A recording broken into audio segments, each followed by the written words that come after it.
Hello and welcome back to Ruble Makes a Tier List on something Goosebumps related, because that's what I've come down to. Nah, I just like doing them, I'm not gonna lie. And this time around, we're continuing the Tales to Give You Goosebumps with more Tales to Give You Goosebumps. If you can't tell, this book's seen better days. I'm not gonna lie to you, but it's probably because I read this a lot. I'm not gonna lie. Ever since I read it for the first time a few years ago, I read it every summer because it's just a really good summertime book.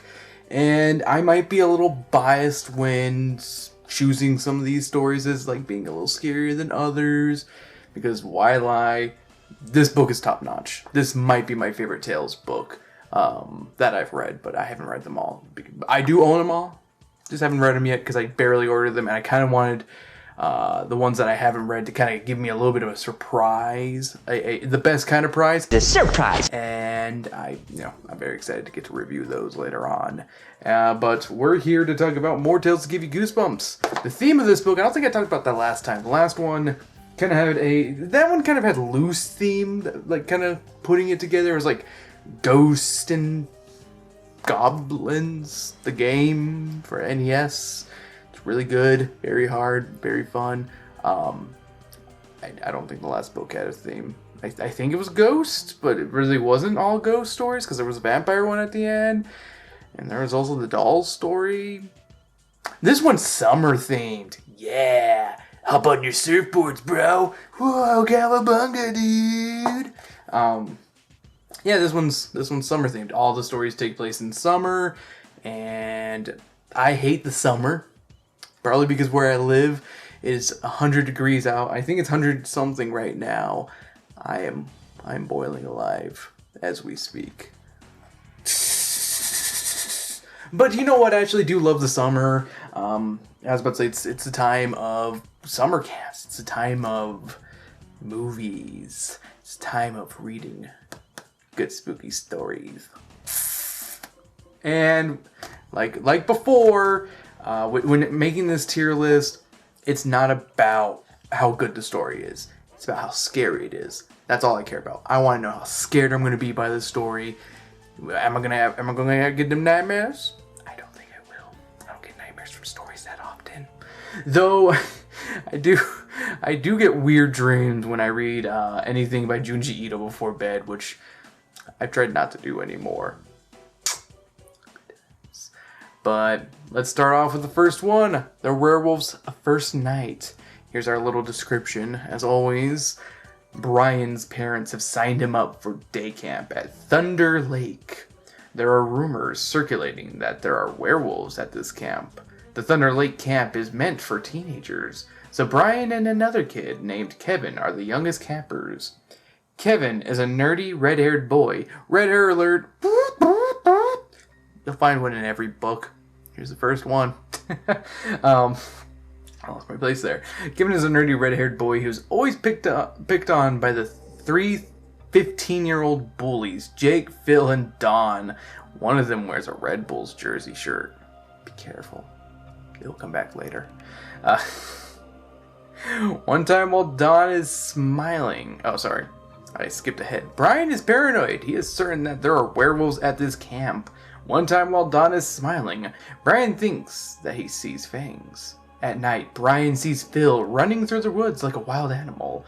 Several nights later, Brian witnesses Jake howling at the moon, like he was some kind of Ramon or something.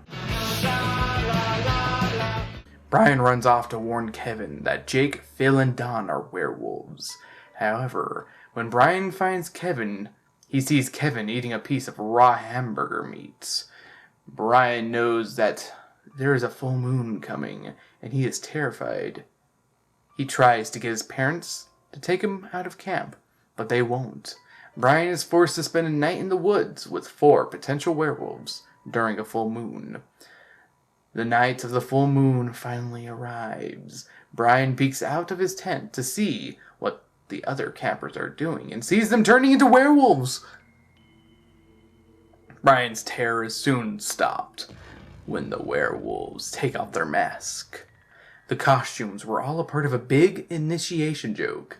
The other kids are still laughing when Brian begins to feel something strange. Thick hair quickly spreads all over his body. He grows fangs and claws and he transforms into a werewolf. Brian realizes that camp might be fun after all. He begins chasing the other campers. How riveting of a story we have. Why is this story scary? What works in this story? Being forced to be part of the teen campers is one of those fears I know I had. But more of a fear of going into middle school, where you're no longer top dog at the playground in 5th grade, and you're easy prey for teens going through puberty who are about to beat you, or steal your SpongeBob watch like I did. That was a cool SpongeBob watch. Asshole kid just took that. Fuck you. You know who you are. I got it back because I tattled. That's how you get your SpongeBob watch back, damn it. It was a cool one. You would like click on it and like his pants would fall down to show the watch, and then you just click it back up. It's a cool watch. I was not allowed to wear it to school anymore after that. The parents forcing their son to do something he clearly doesn't want to go to because he's afraid. Brian could have been missing a limb and they wouldn't care. I feel like the parents in these stories are just like, they flat out don't care about the kids. And I think this might be the only time I mention it, because like later I just get so tired of it. I'm just like, oh my god, okay, it's not that scary anymore when all the parents are the same. There's like 2 that care about their kids. And you know what, there's one more that I bring up. Not going to lie, the part at the campout where all the kids come out in hell and then start to approach Brian as if they were a pack of wolves. It's well written and kind of creepy, but what's not scary in this story? As soon as the mask is pulled off, it loses all tension. Like it builds up into something that works really well, and then it just falls flat. Like it doesn't even go like it doesn't feel like a good prank. I mean, honestly, the way R.L. tries to scare you into thinking the other kids are werewolves just doesn't work. It feels forced. Maybe because it's a short story format, and it just doesn't work, you know, in such a short way. Because there's too many fake outs, and there's like a fake out every page, and it just doesn't work. Because it's like, oh no, he ate raw hamburger. And then they reveal he was eating spaghetti, like cold spaghetti. That doesn't look like raw hamburger. That looks like spaghetti. That's spaghetti, man. You don't know what spaghetti is and what a hamburger look like? Spaghetti look like this. This look like raw hamburger. What's wrong with you, kid? You stupid? He's blind. That's what's wrong with him. Or he's just stupid. Yeah. And the whole, I saw fangs, and he just like he looks away and like they're gone. Really? I don't know. It just doesn't build up well. I think the ending feels forced. It just doesn't work. It's weak. It's a weak beginning. I noticed that with these the Tales books, the first story and like the last story, which we'll get to, you know, however much longer, tend to be the weakest ones for me, or some of the weaker ones for me. And I find that so weird because, you know, usually you want to start off with like something really strong and you want to finish off with something that'll like make you grip your blankie and be like, I'm scared. Just doesn't work here, I guess.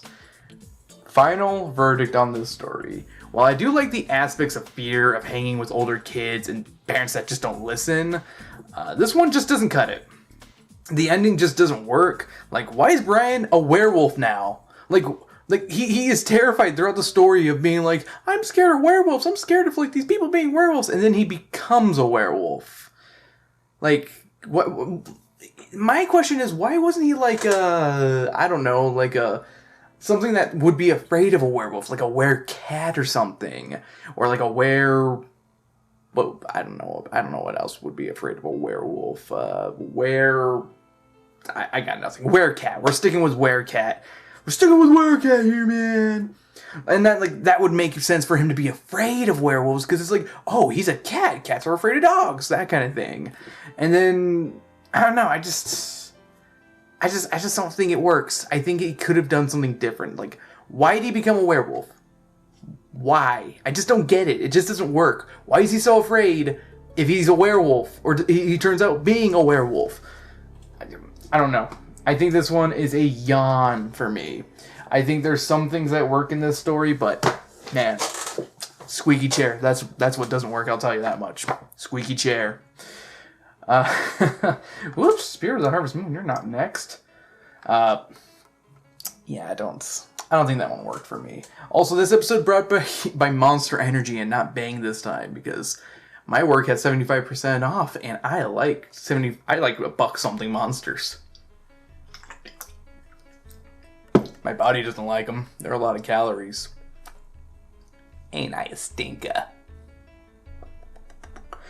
Why do I mug at the camera? This is why I shouldn't be allowed to have a camera. I just mug at it for too long. And we're not focused on the video one bit. Stop mugging. P.S. Don't write back. 12-year-old Dave Johnson. Why put Dave in quotes? I don't know why. That just makes me... I didn't mention this before. I mentioned in the previous video, I did get these synopsises off of the Goosebumps wiki. So if there are any there might be some parts that are like a little off. Like the last story was a little off, but I didn't comment on this time just because I don't want to be getting people in trouble here. I mean, I'm not getting anyone in trouble. I don't think I am. I hope I'm not. If you're in trouble, don't come to me. I'm not gonna help you. I'm just a loser on YouTube. What are you doing? Get away while you can, man. Alright, 12-year-old Dave Stevenson is staying at Camp Timberlake Hills, a sleepaway camp, and he's really enjoying it. Honest question. Have you ever been to a sleepaway camp? Because I haven't. I did summer camps, but they were like ones that would go home at the end of the day kind of ones. You know, they're fine. I also interned as one, or was a camp counselor, whatever you want to call it, for one. That was fun. I'd do that again.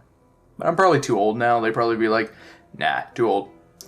Get out. You're a weirdo. Old man.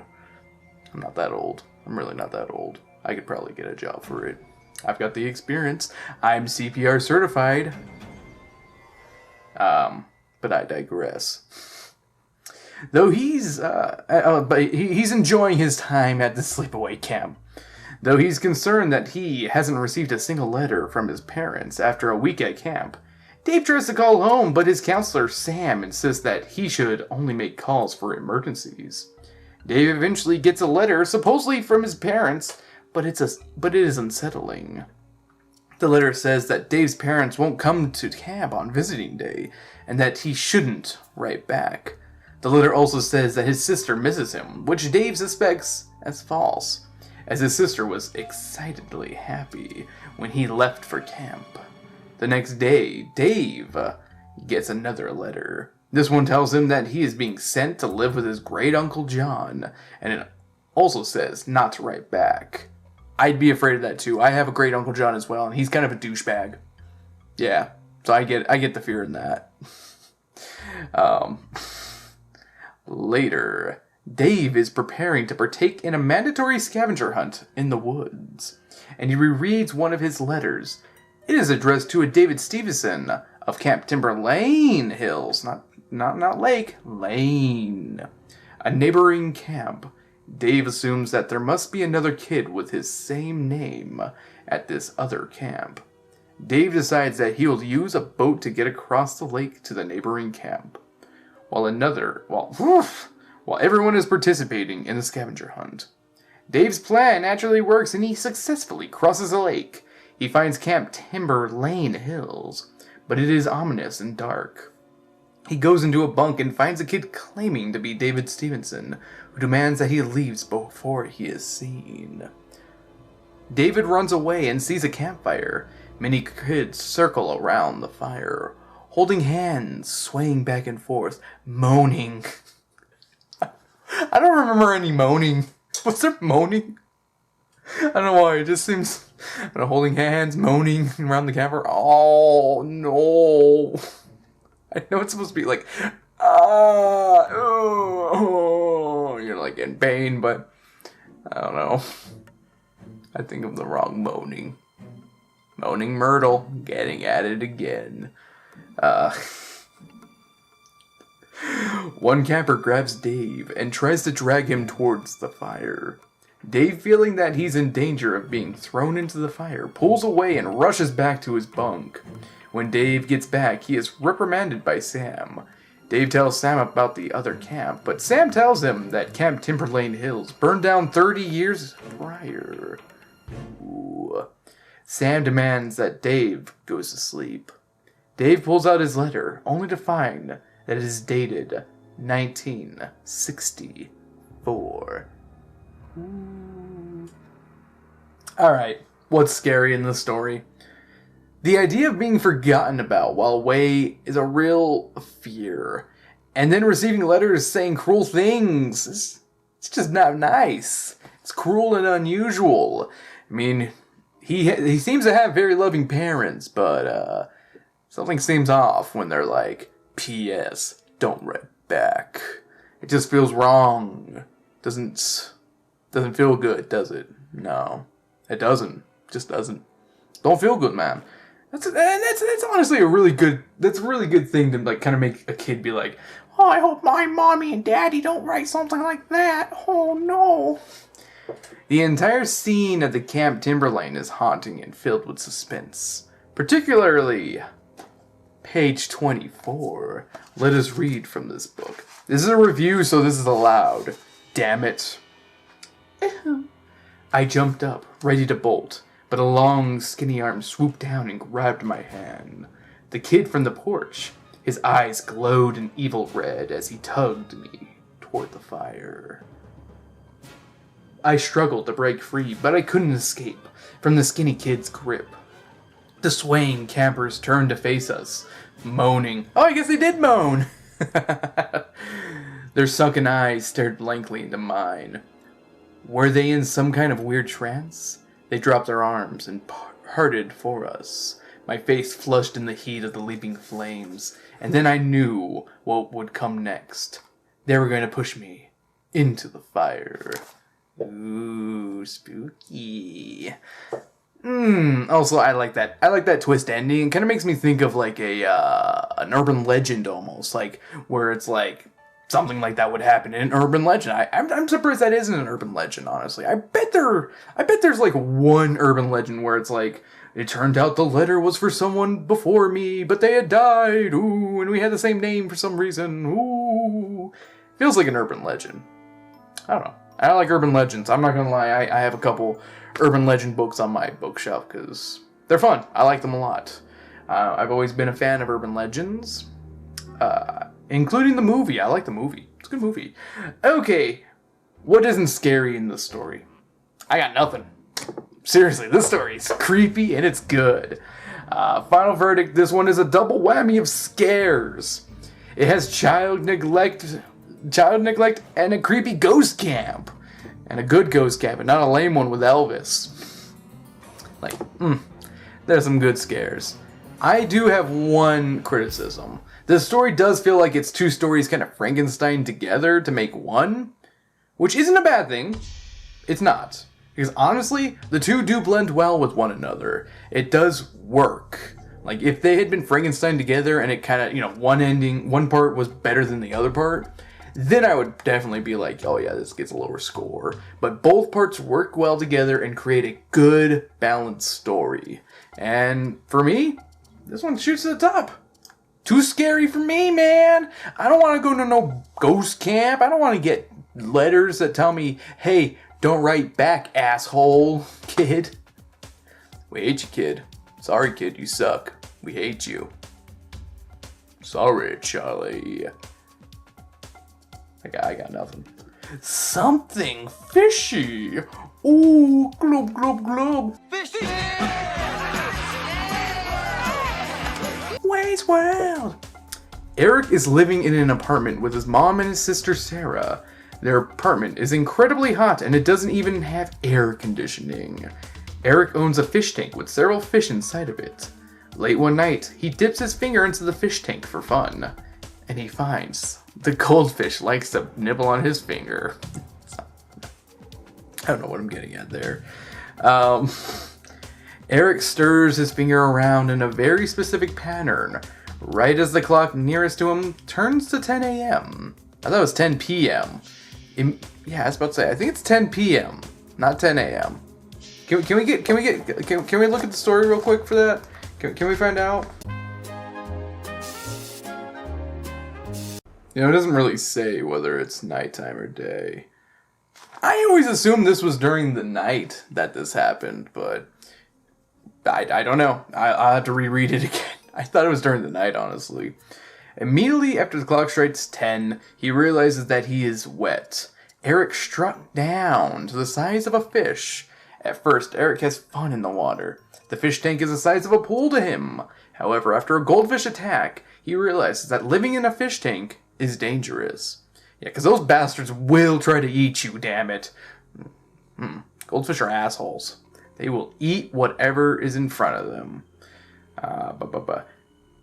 So, then Eric's mom comes in and sees a dead goldfish, which he killed.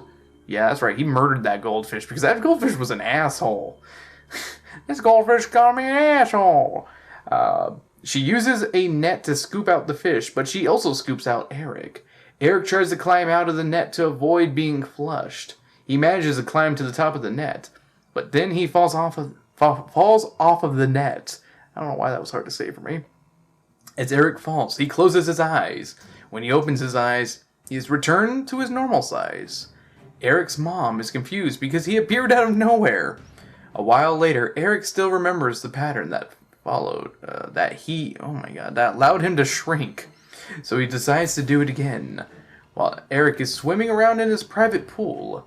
Which, I mean, they missed out on this part. He separated the two areas, so, like, the fish are on one side and he can be on his own side. There's, like, a nice little rock wall there. Good on you, kid. Smart idea. While Eric is swimming around in his private pool, his mother comes in with a new fish for his tank. 2 new fish. Before she places the fish in, she says that the fish... It says 2, not 1. This story, whoever wrote this made it seem like there was only 1 Siamese fighting fish. She bought 2, right? Hold on. Let's see here. Mom held the bag over the top of the tank. Then she dumped the 2 new fish into the tank. There are 2. Fix it. There are 2 Siamese fighting fish. I like, you know what? I'll give whoever wrote the wiki page credit, because you know what? I do hate that R.L. Stein had the mom buy 2 of them, because Siamese fighting fish should never be paired together. They are really mean fish, and it ends with her saying they're the meanest fish on earth. Though I don't know if that's true or not. I mean, they're pretty mean. They can be little angry little fuckers. I used to have a couple. They're great. They're great little desk pets, if you would. You know, you get a nice bigger tank. Don't get a little tank. You gotta get something bigger than a gallon.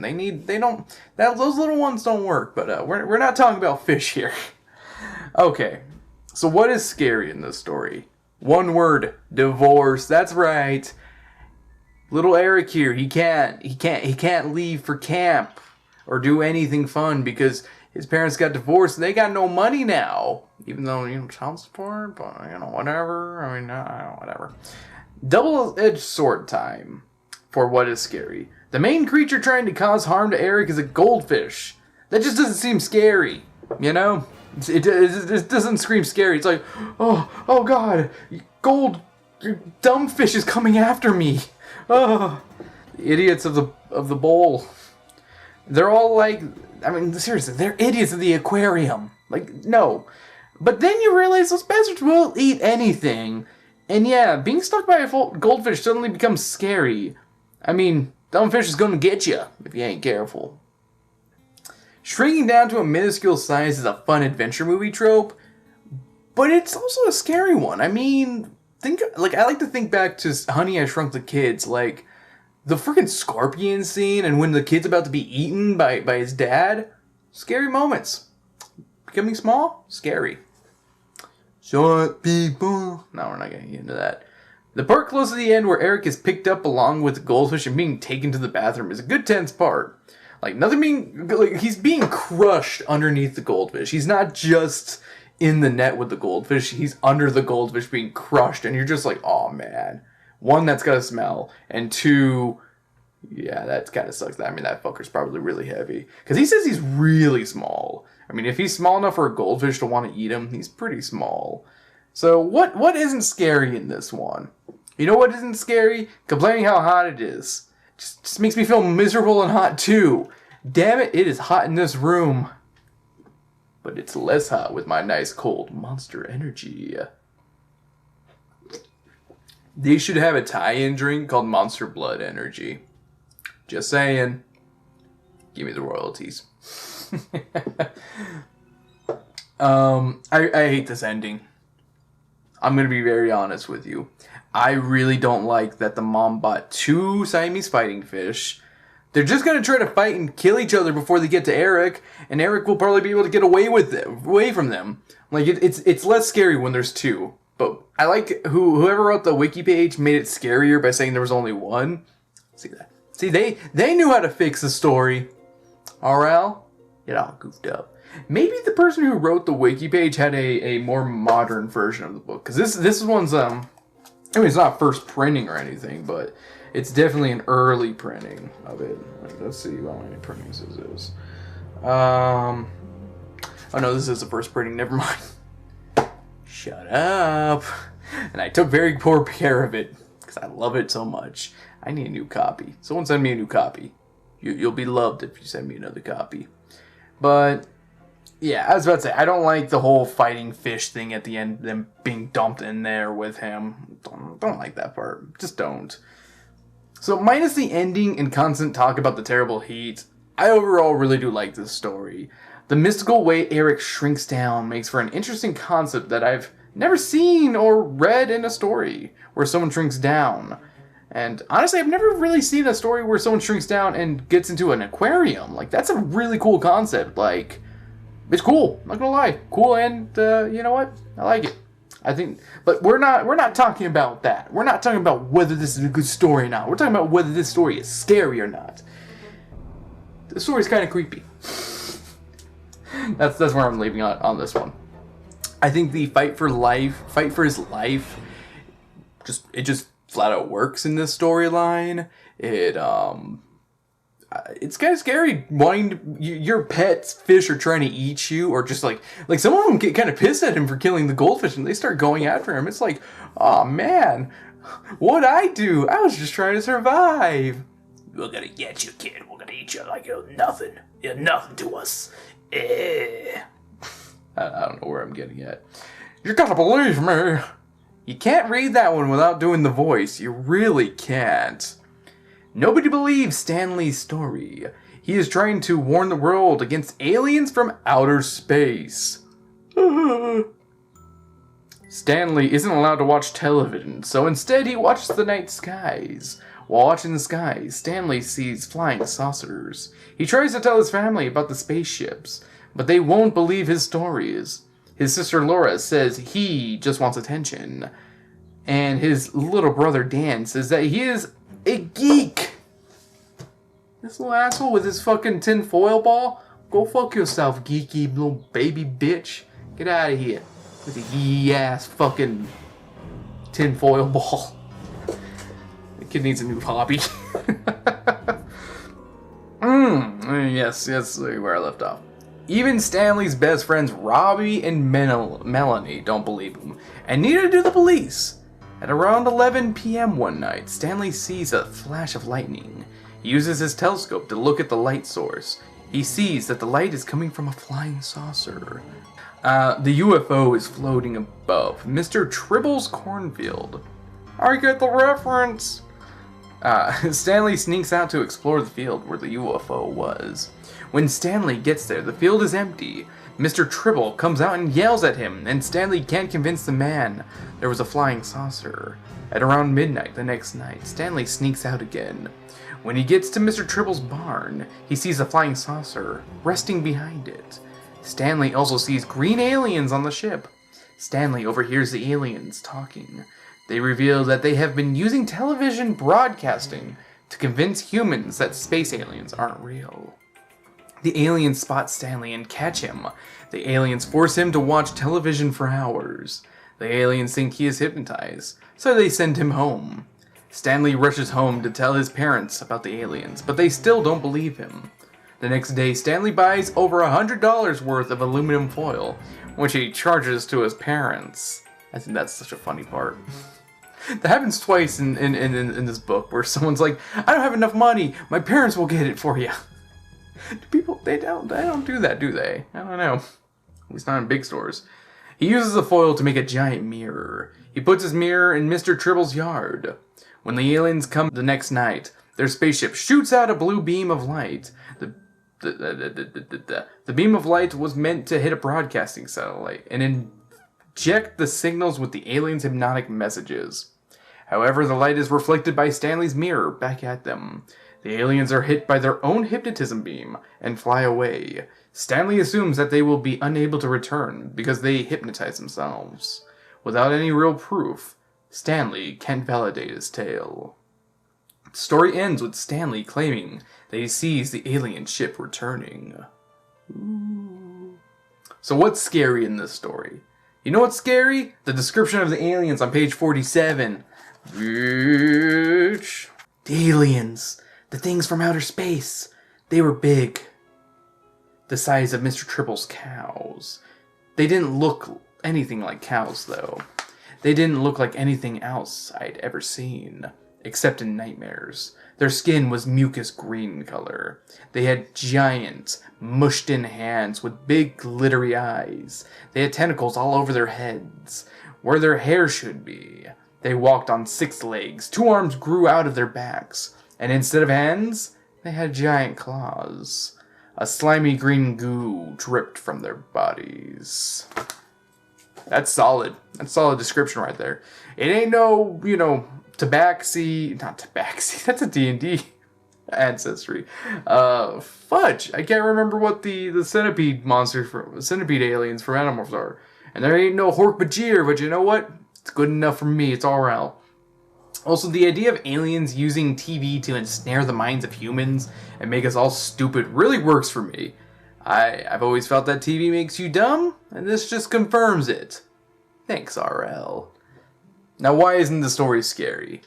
I really don't like the constant "no one believes me" tirade. I really hate that trope as well. It's one of my... It's a trope I hate. Just Stanley just constantly spouts things about UFOs and aliens, and no one believes him. Makes me wish he would shut up for a few minutes. It gets annoying. We get it, Stanley. No one believes you, and no one will believe you. Shut it before I make you shut up. I don't know why I did that.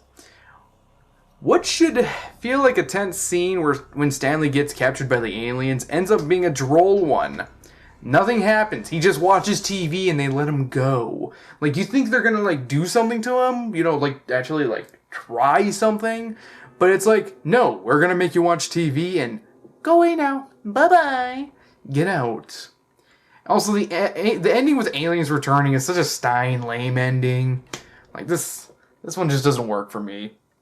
I don't care for this one, in all honesty. I have to put it out there. I'm not reviewing whether I like the story like I said already, but I don't think this is a good story. I think this is a very weak one, and it's definitely not a scary one. The stupidity of Stanley hurts this one, with his constant need to tell everyone about the aliens. Kid, no one cares about the aliens. Just shut your pie hole and just take care of the aliens. And when you think it's about to get scary, with the aliens abducting Stanley, they just force him to watch TV and nothing happens. All tension that was built up of him getting captured is wasted. The only thing that's scary about this story is the description of the aliens, and just the idea of them using TV. But overall, this is just a weak story. And that's an airplane going by. No nightmares tonight, I'll tell you that much. You gotta believe me, you're not gonna be having nightmares tonight. Next up, Suckers! So Suckers. The main character, Ashley... I don't know why does it have to say the main character? Just to start off with, Ashley is spending the summer with her cousin Greg and her younger brother Jack. Sadly, her summer is continuously worsened by 2 boys. Alex Pratt and Jimmy Stern. These 2 boys bully Ashley, Greg, and Jack because they see the trio as wimpy, Also, they're from, they're not from around here. They're vacationers, and we don't take kindly to people who spend money in our town so we can have a thriving economy. Yeah. One day, while Ashley, Greg, and Jack are exploring the beach, they find a trunk. They open it, and a green, slimy blob leaps out and grabs Ashley's leg. Ashley quickly learns that the creature has suckers like an octopus. The kids are able to coax the creature away from Ashley by feeding it gummy worms. After reading the story, I really wanted gummy worms, I'm not gonna lie. Sour gummy worms. Oh, trolleys. Yeah, that's the one I want. Sorry. When the kids run out of gummy worms, the creature latches onto Greg. Jack and Ashley have to leave Greg so they can get more gummy worms, which they do. On their way back to the beach, Jack and Ashley are almost stopped by Alex and Jimmy, but the siblings manage to evade the bullies and get back to Greg. When Ashley and Jack return, Greg is completely covered by the blob monster.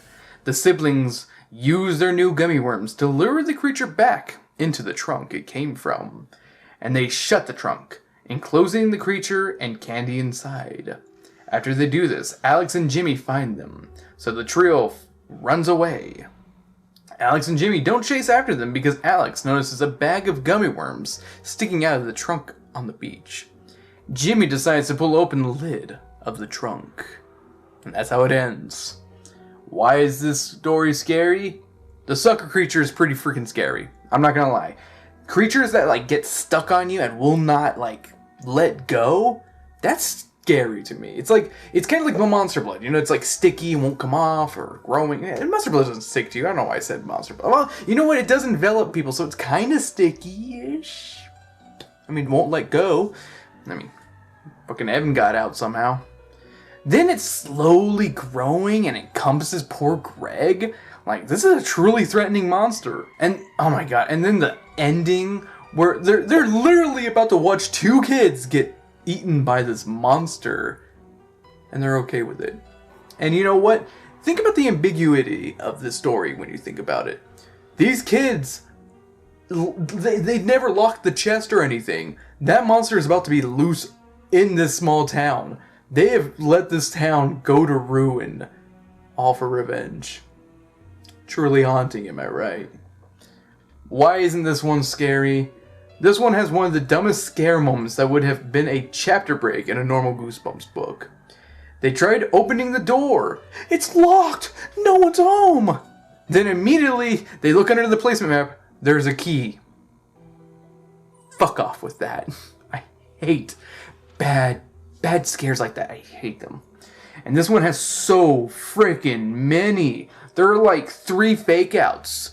And it's oh no, we don't have any money for the worms. And then they're oh, I know you're good for it. Come back later. Yeah.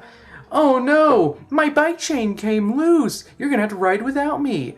5 minutes later, I caught up and kicked the bully in the nuts. Stop it.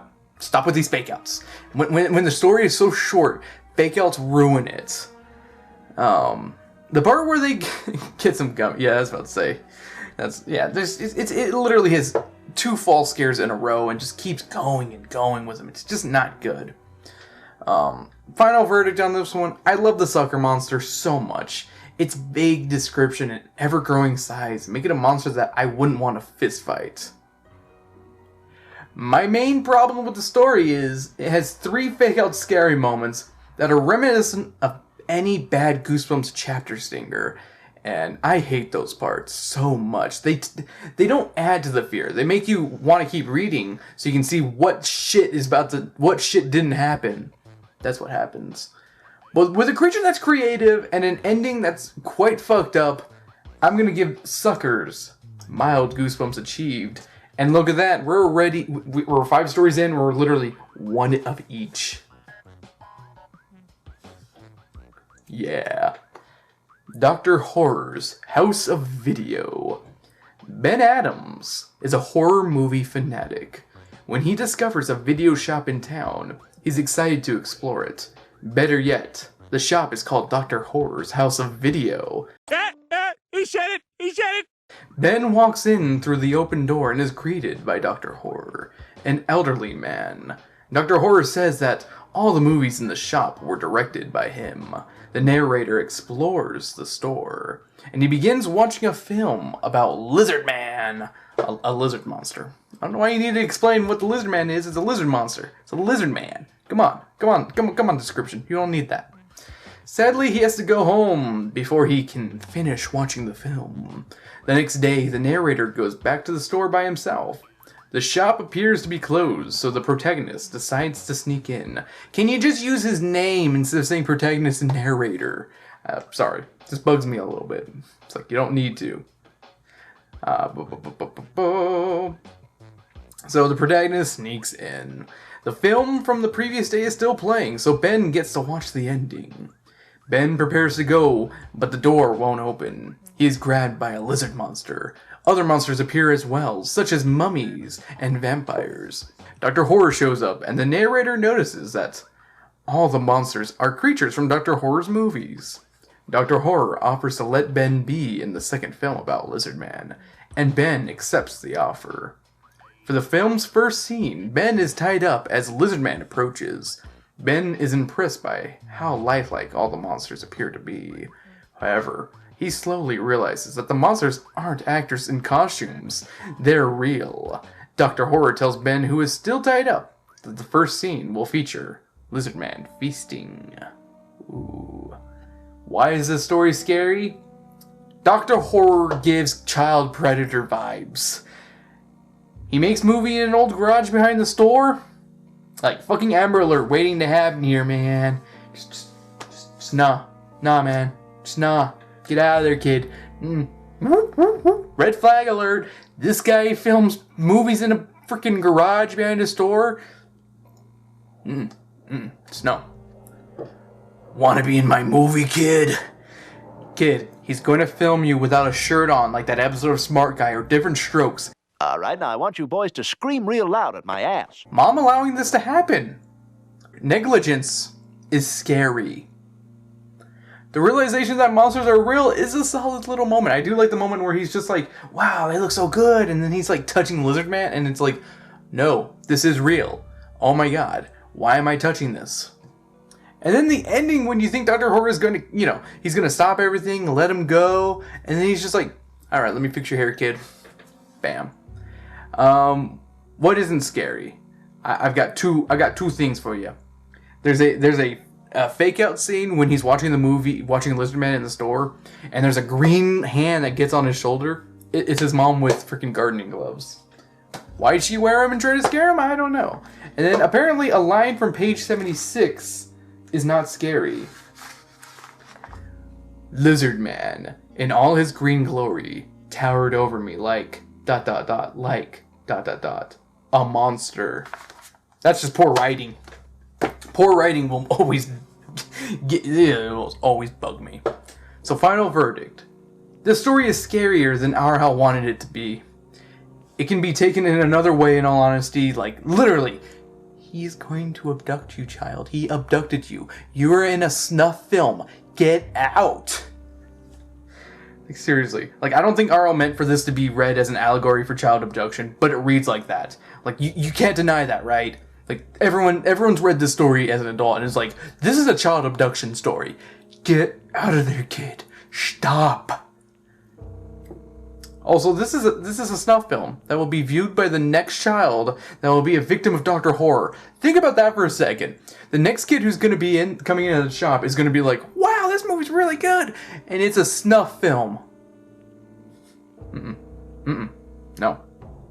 He's going to be another freaking victim of Dr. Horror. But if I just consider this story as and not looking at it like it's looking at it how it's written. R.L., because R.L. admits he does not write these stories to be anything deep. It's kind of creepy. But, in all honesty, I can't read it that way. I can't read it without putting the idea of what's happening here as not scary. Like, legit, this is too scary for me. This is not, no, too scary. Too scary for me. Too scary for me. Also, yeah, there we go. Definitely better than Don't Write Back. The Cat's Tale. Meow, meow. I'm R.L. Stein. I don't like cats. Marla has moved to the town of River Falls, and she finds a cat in her room. It's a really weak description of what happened. We'll get more into that later. Marla decides to keep the creature and name it Misty. Why are you calling it a creature? It's a cat. It's a kitty cat. Meow, meow, meow. The next day, Marla is preparing to go outside, but Misty begins hissing. That is not what happens. Misty is gives her a sad face, not hissing. Marla decides to stay inside and... I almost read the next part wrong. I'm just gonna say it in front. I almost did that. I'm so tired. Okay. Okay. Marla decides to stay inside and keep Misty calm. That night, Marla is awoken from her sleep when Misty sits on her face. I almost read that part. Almost smothering her. The following day, Marla is on the high dive, and she feels something brush against her leg. She trips and almost drowns. As time passes, Marla starts behaving strangely. She craves tuna casserole.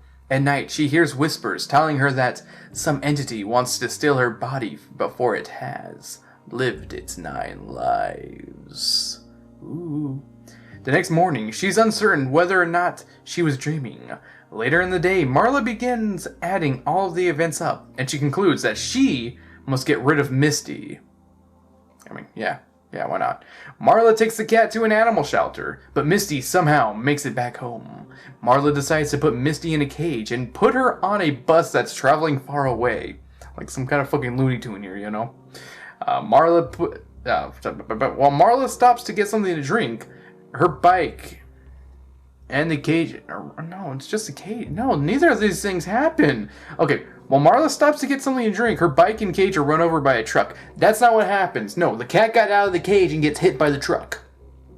People, who's ever doing these wikis, read the story a little better, guys. That's not what happens. I'm sorry. I keep pointing this out, and every single time I do this, I do that. I don't know why I do this, but I just have to point that out. Strangely, Misty is seemingly gone. Wait, no. That doesn't happen either. The cat got ran over. She just left it there, wasn't it? Or did the cat disappear? I don't know. So Marla hears so later on that night, she gets home, and then she hears a whispering voice that tells her 8 lives remain. Ooh, bad descriptions. Ooh. Why is the story scary? Well, I'll tell you one thing. That description of this story was scary bad because there's missing a lot of stuff in there. So I'm on a 50-50 line whether or not the introduction of the cat is scary or not. It kind of just jumps into the scene and doesn't have any good build-up. I'm just going to leave that. I'm on the fence of whether this is scary or not. Like, what happens is there's a storm going on, the lights are out, she opens a window, and then the cat jumps in on her, and she, honestly, I thought it would be nice if there was, a noise or something out there, add a little bit more tension, and then, ring, cat coming in. Cat get you. Cat gonna get you. You know what's scary in this story? Misty being a manipulative cat that won't let Marla out of her reach. This is like single white female, but with a black pussy cat. Meow, meow, meow. Alright. The part where Marla nearly suffocates because Misty is on her face is a legit fear of mine. I like cats. I really do. I'm allergic, unfortunately, so I can't really own a cat or anything. But I do like cats. Not all of them I'm allergic to, but I'll still get all sneezy and stuff like that.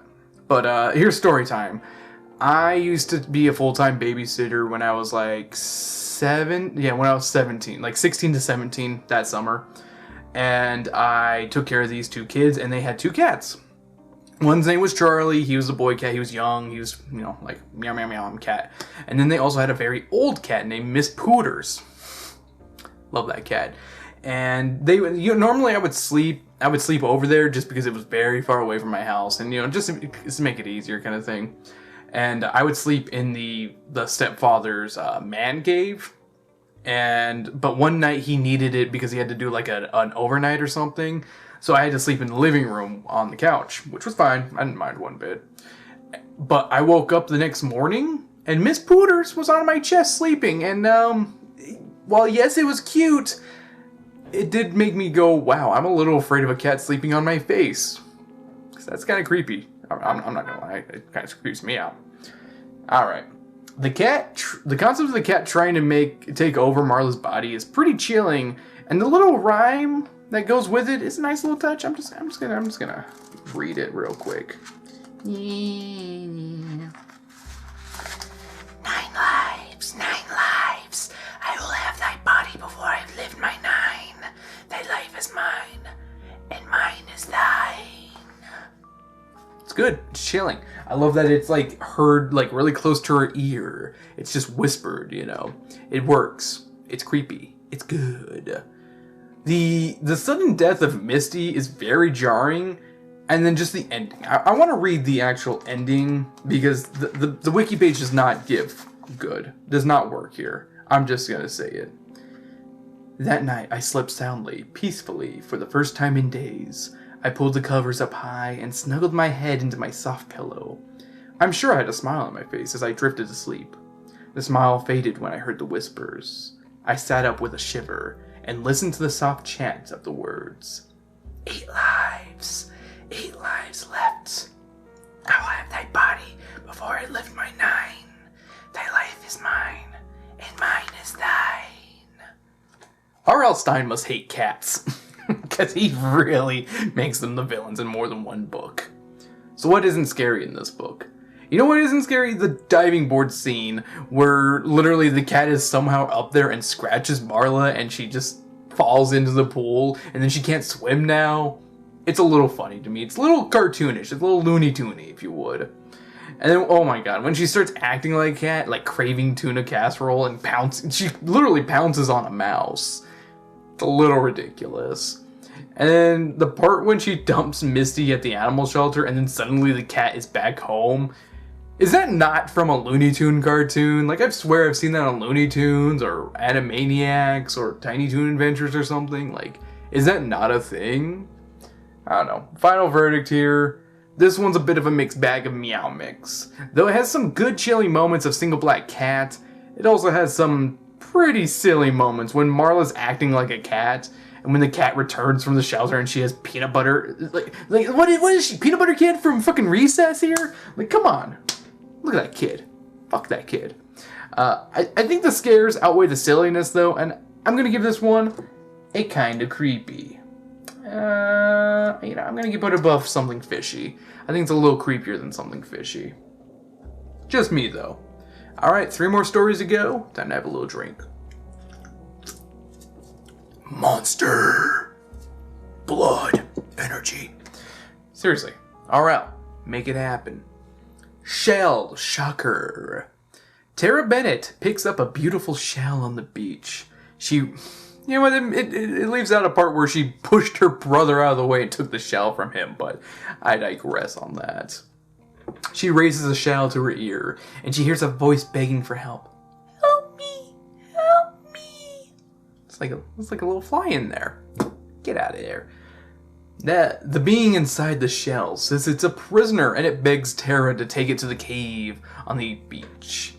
Tara doesn't know if she should, as a talking shell could be valuable.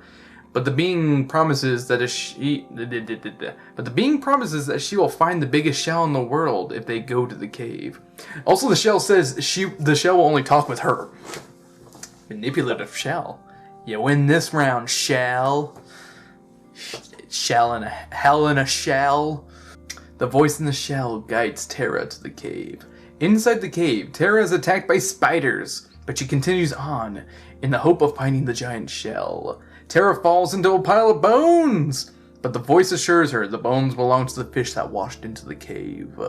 Tara hears a thunderous noise, but she pushes forward anyways.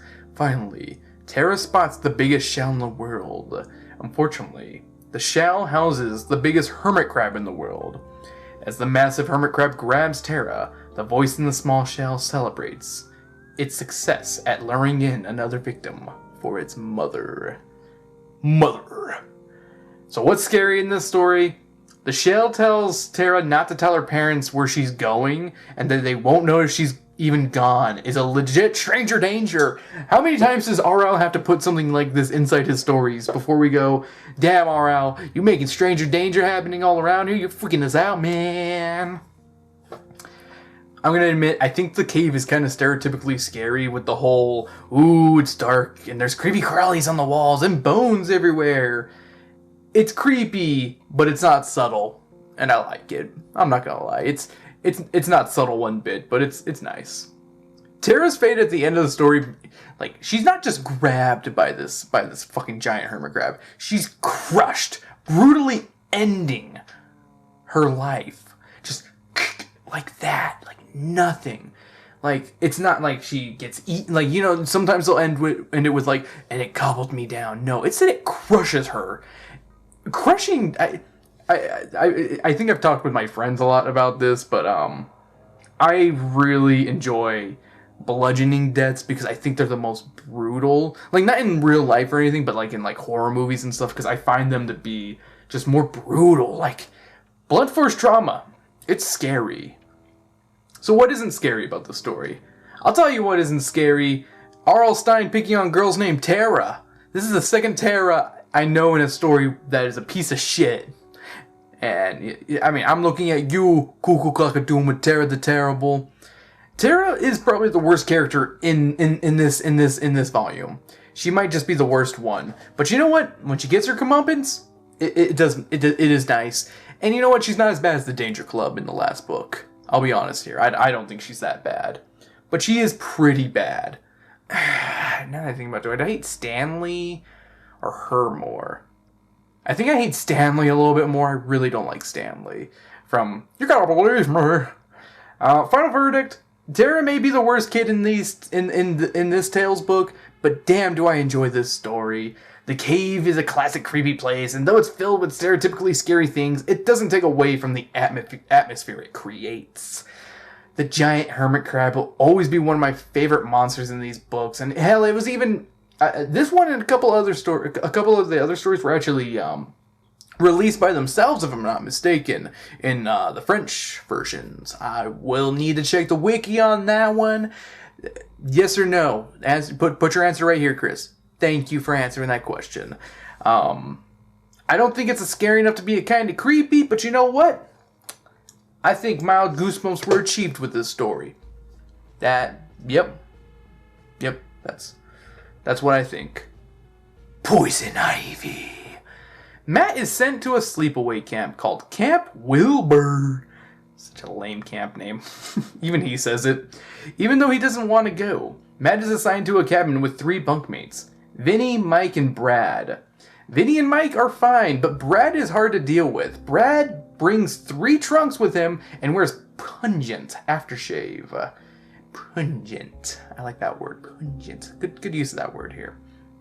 Shortly after meeting his bunkmates, Matt decides to leave and join a softball game. A boy named David tells Matt that he can play in left field, and another camper tells Matt to look out for poison ivy. Later that night, Matt is awoken by a scratching sound. Matt leaves his cabin in search of this noise's source. The closer he gets to the baseball field, the louder the noise gets. While Matt is busy guessing where the sound is coming from, he stumbles across a patch of poison ivy. As Matt soon discovers, the small patch of poison ivy is alive and writhing around. Matt runs back to his cabin to warn his bunkmates, but none of them believe his story. The next morning, the baseball field is overrun by poison ivy. All the kids assume that the new plants can't be poison ivy because they grew so fast. Everyone plays around in the piles of ivy, and they all end up getting rashes like freaking idiots. Why are you doing this, kids? 2 of the camp counselors, armed with weed whackers and weed killer, try to get rid of the ivy. Both counselors never return. Later that night, Matt and his bunkmates are awoken by scratching.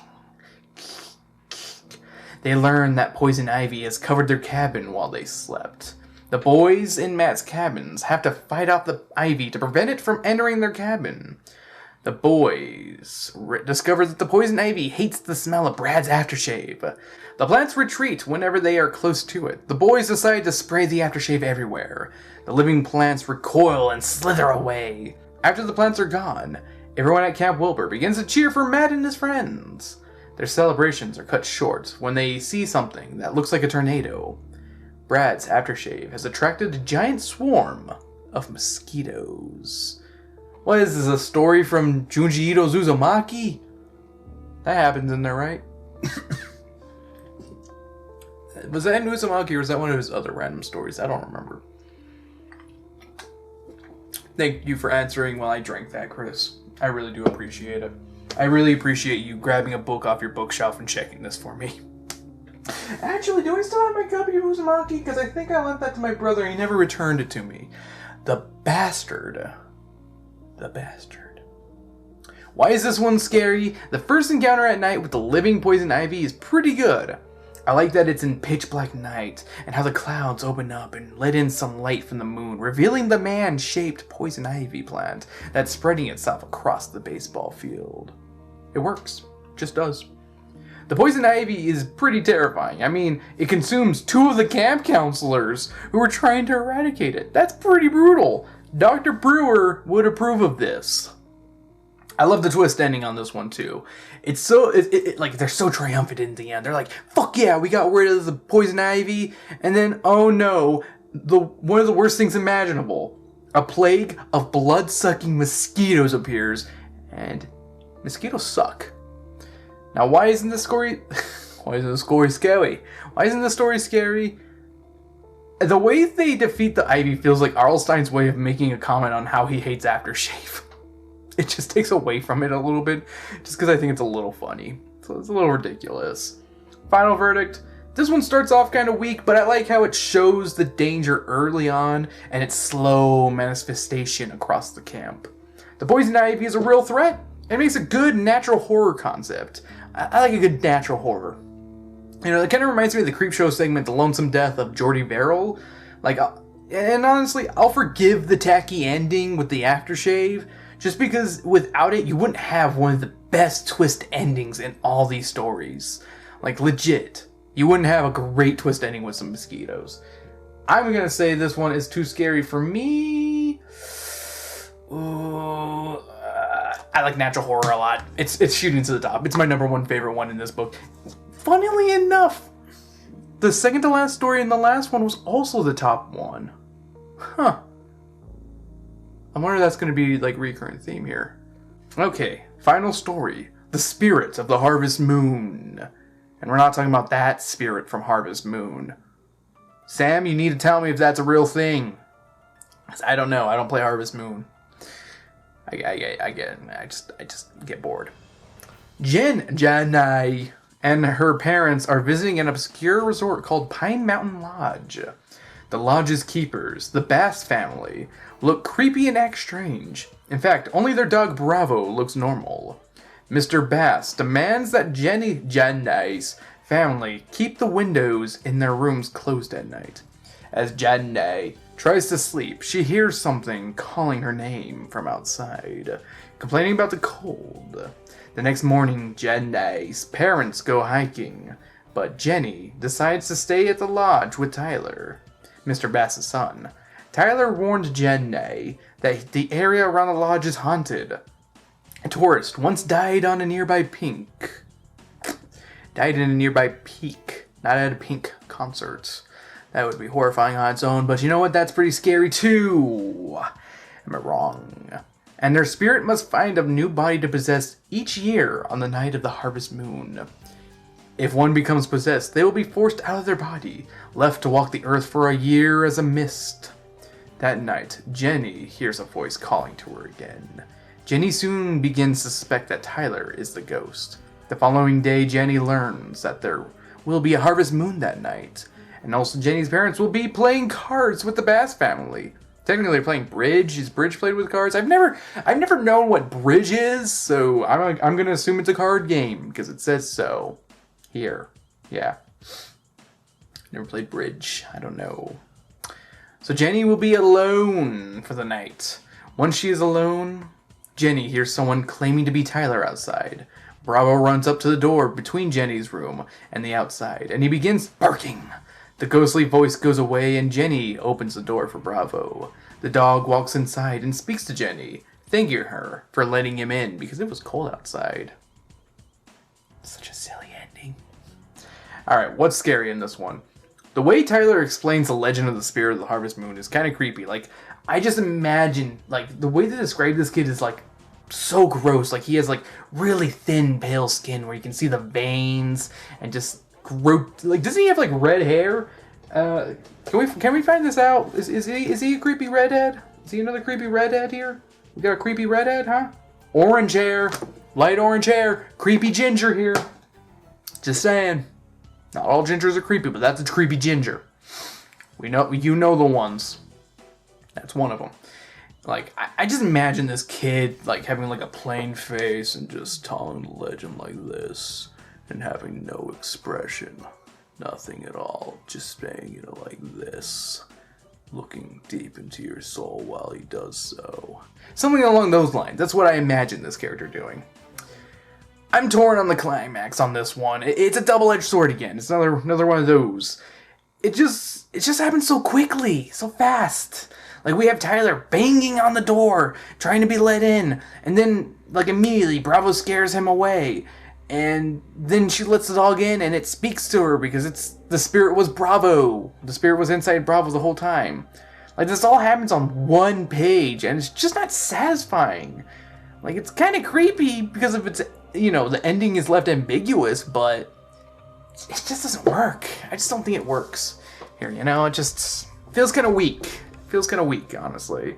Like, and also, I just don't think this one's that scary and overall, like, I don't know, like, overall, I don't really care for this one. Like, yet again, we finished another Tales book with a pretty mediocre story that could use some touch-ups. Like, this story felt like it was building up for Jenny to be, like, she was gonna end up somehow outside, like, like, maybe she hears, fucking Tyler and is like, oh no, I need to help him maybe. And then, like, they're both lost in the woods, and then, like, out of nowhere, Bravo comes out, and he's like, bark, bark, follow me, but doesn't say, he just says bark, bark.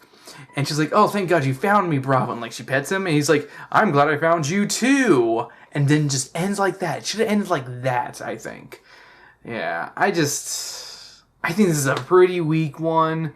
Like, there are some good, scary moments in here, but,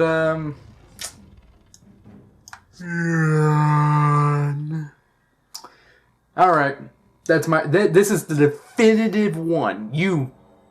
I don't think anyone's going to disagree with this one. If you do, leave it down in the comments, actually. I want to hear what your guys' actual tier list for this one is.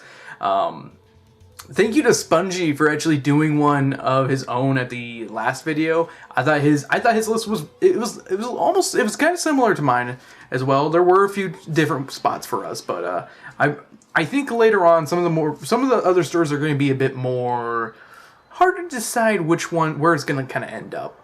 Also, if you'd like to see me review the regular Goosebumps in this format, like having him like this and actually doing a full synopsis, talk about the books, why they're scary, why it's not scary, and ranking each one in their own specific spot, leave that in the comments as well, because I'm willing to do it. I was about to say, as soon as I'm out of these Tales to Give You Goosebumps books, I kind of want to move on to doing just regular Goosebumps books, because why not? I love Goosebumps. Why not make a series out of it? We'll find out eventually, right? And hey, make sure to like, subscribe, do all those fun things. I finally have 100 subscribers, actually. I'd like to thank you all. Like, that's awesome. I've never had this many subscribers. Brings a tear to my eyes. A little monster-filled tear. Oh my God, they're green. Oh. Choke that monster. When I started this channel back in 2020, I didn't think I'd have this many people, but I hope we continue further with even more. And I'm going to try to do some more Goosebumps content. Unfortunately, I did catch COVID last month, so I was like about to start reading this, but then I was just like so out of it and just like could not do anything. I was just laying on my futon back there, being sick and just feeling like shit. now I'm feeling a lot better. My voice is a little, well, you can probably hear it in my voice a little bit, still kind of being a little different, a little deeper, if you would. Hello, people. But yeah, I'm back. I'm gonna be trying to do 2 videos a month. Gonna try.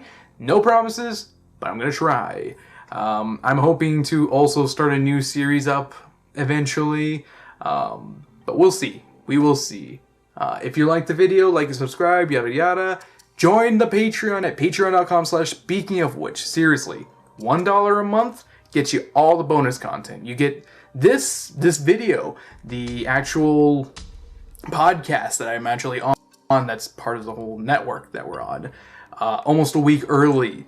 You also receive a bonus episode every week. You may even get plenty other bonus content, like our show notes. I mean, hell, I'll share my show notes for this, which they're extensive, they're long. It's 10 pages of Google documents here. I read 10 pages worth of Google Docs to you guys, and I'd like you guys to see what I left out. Not much. That's a helicopter. Well, thank you for joining me, and as always, I appreciate you guys, and stay spooky. Dee dee dee dee dee. Ba-dum-bum.